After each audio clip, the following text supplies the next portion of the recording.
26편도 마찬가지고 35편도 마찬가지고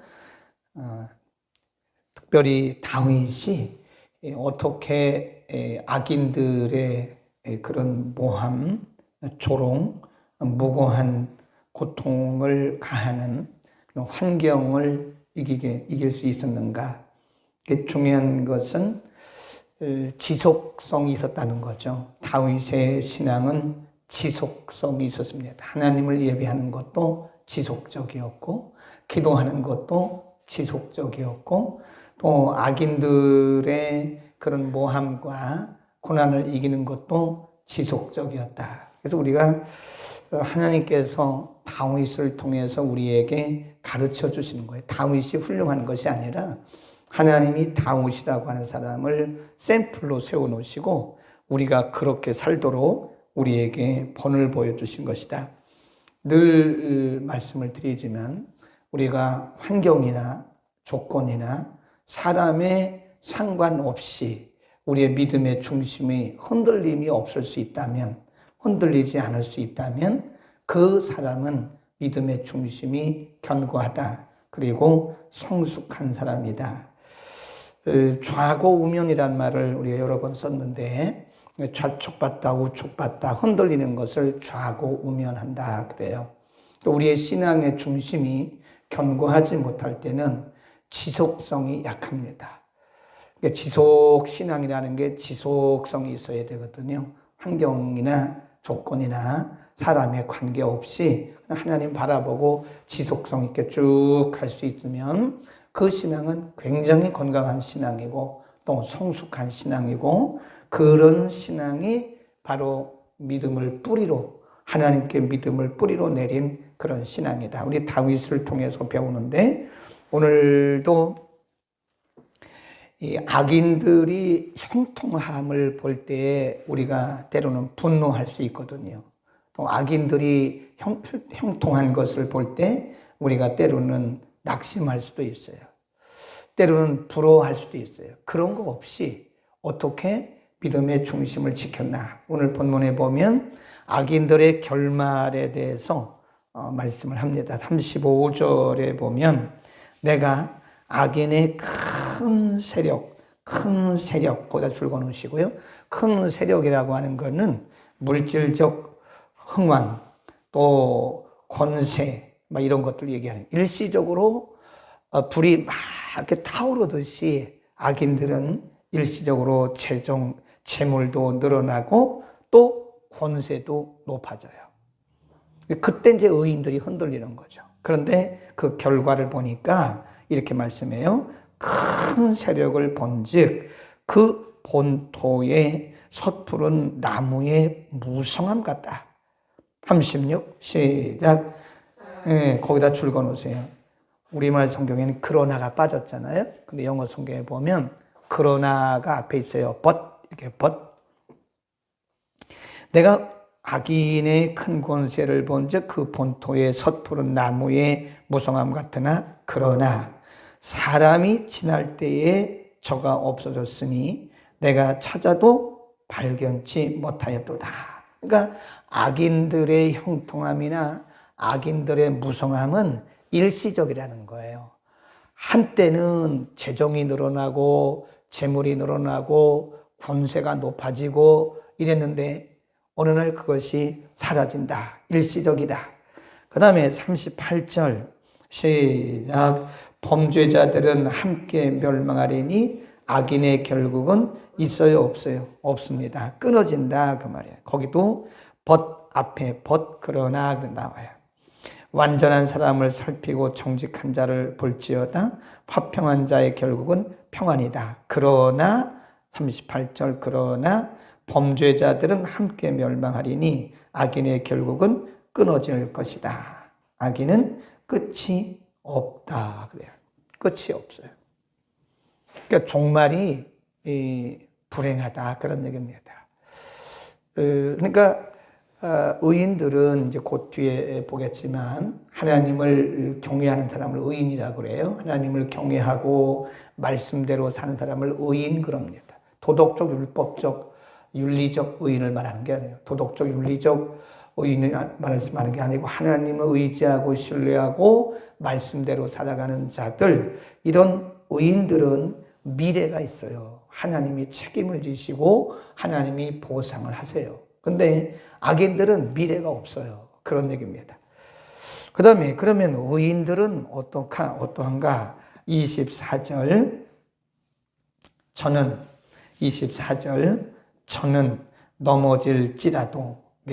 넘어질지라도 아주 엎드러지지 아니함은 여호와께서 손으로 붙드심이리다 그랬습니다.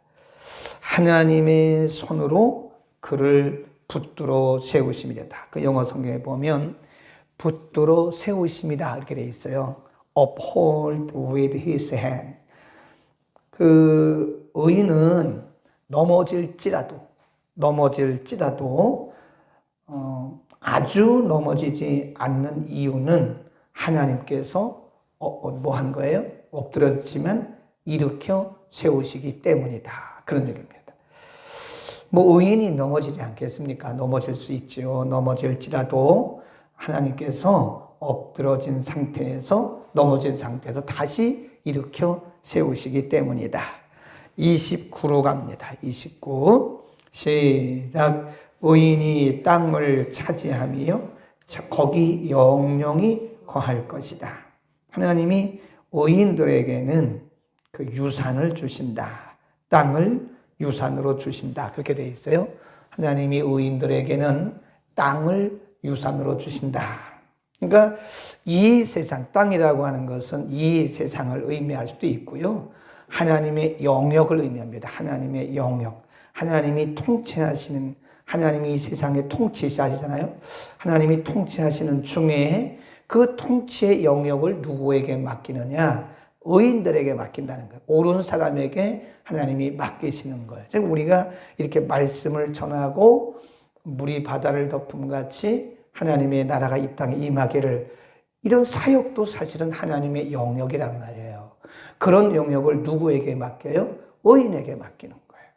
여러분, 이게 하나님의 일이라는 게 내가 하고 싶다고 해서 되는 게 아닙니다. 하나님 맡기셔야 되는 거예요. 아멘. 오늘 그게 내가 하고 싶다고 해서 되는 거냐 이거예요.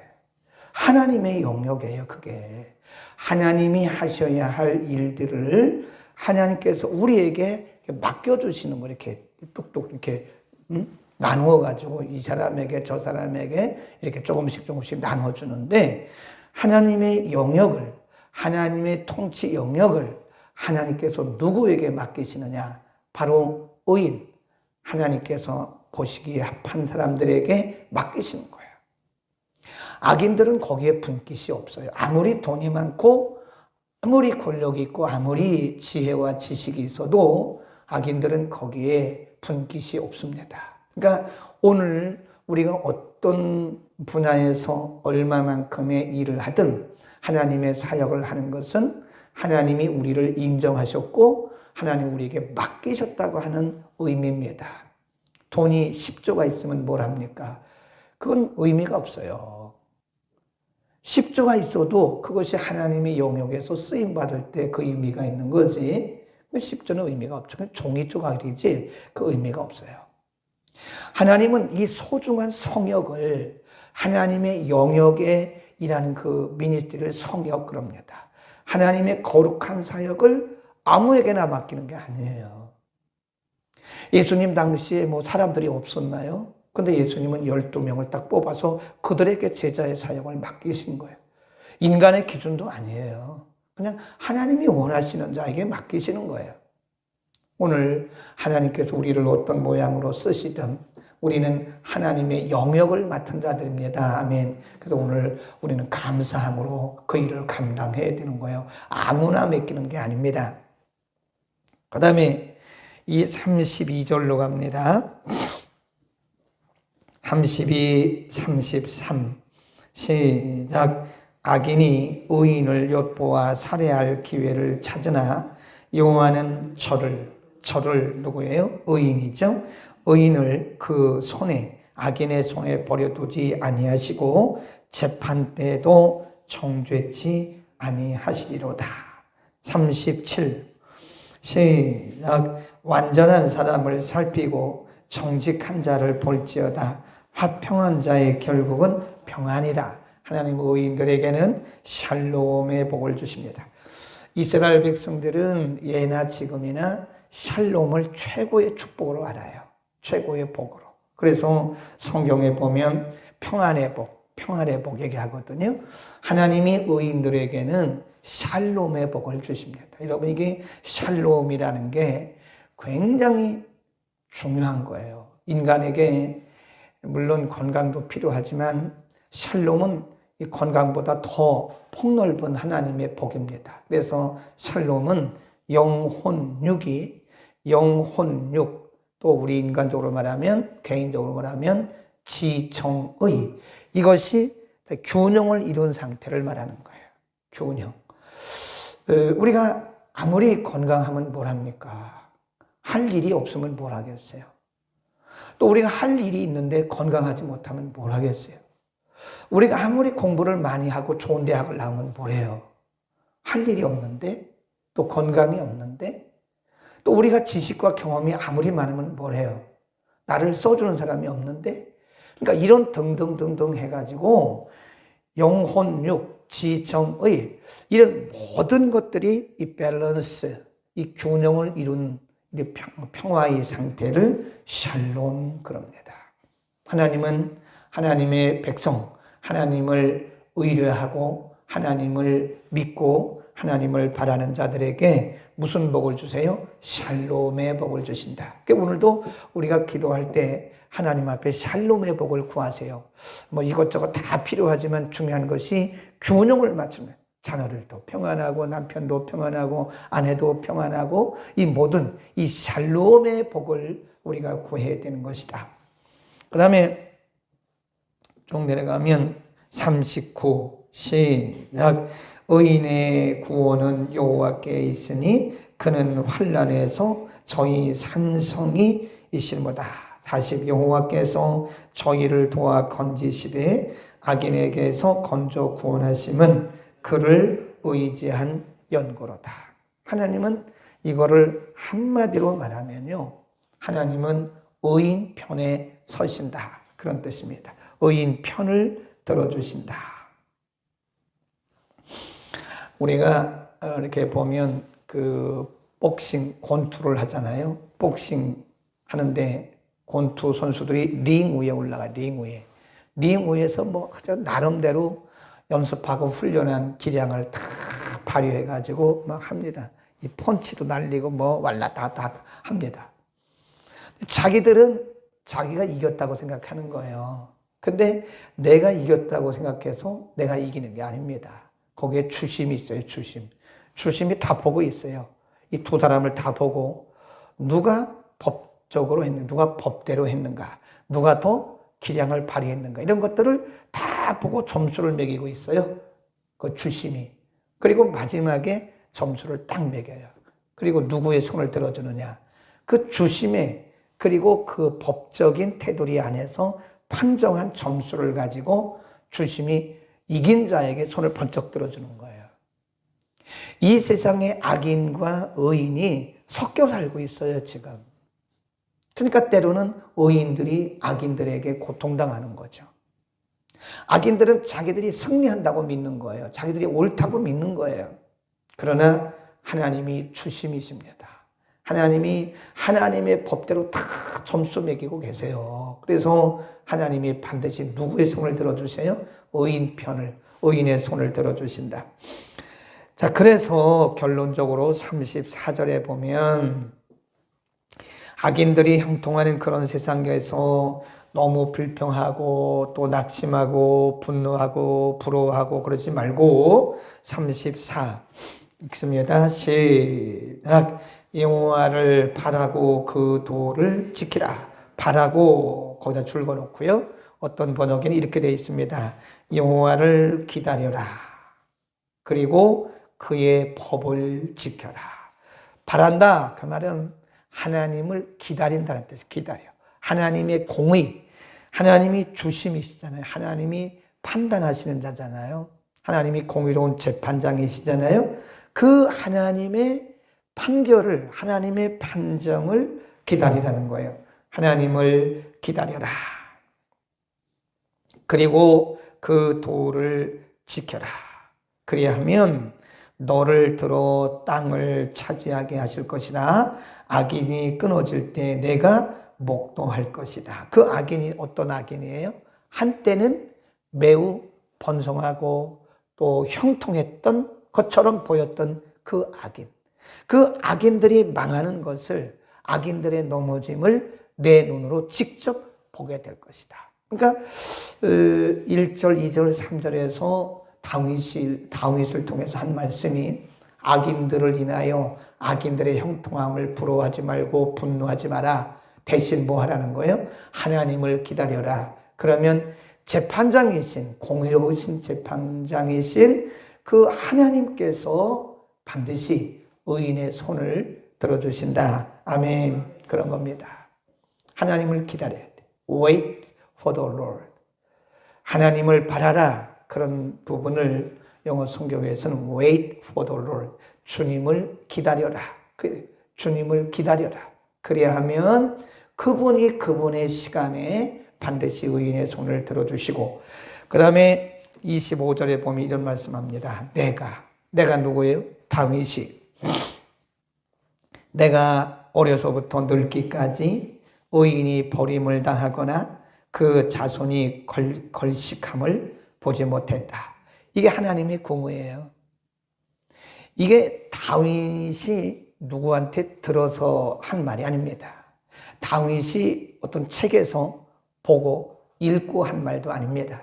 다윗이 어디서 이론적으로, 윤리적으로, 도덕적으로 배운 거 아닙니다.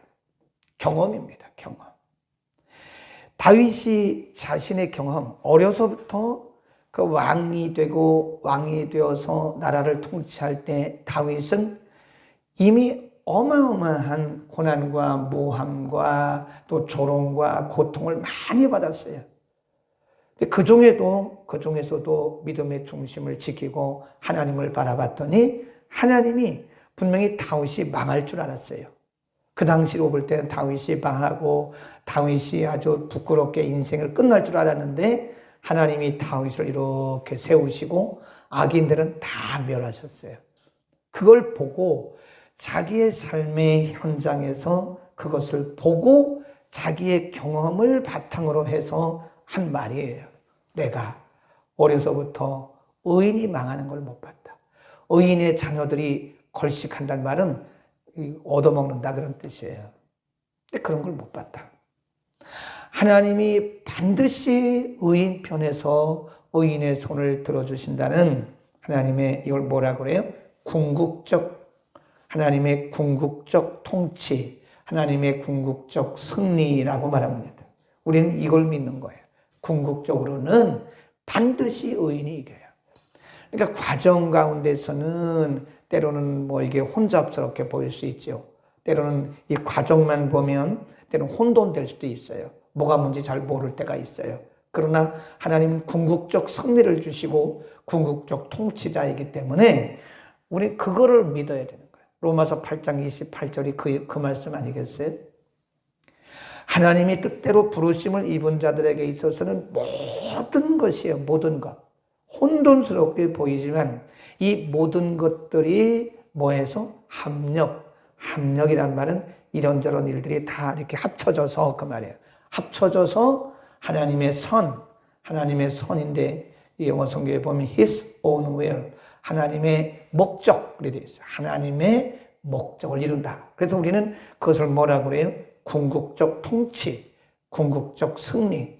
우리는 그걸 믿는 겁니다. 그러니까 지금 과정이 때로는 혼돈스럽게 보일 수도 있어요. 지금 과정이 악인들이 승리하고 의인들이 실패하는 것처럼 보일 수도 있어요.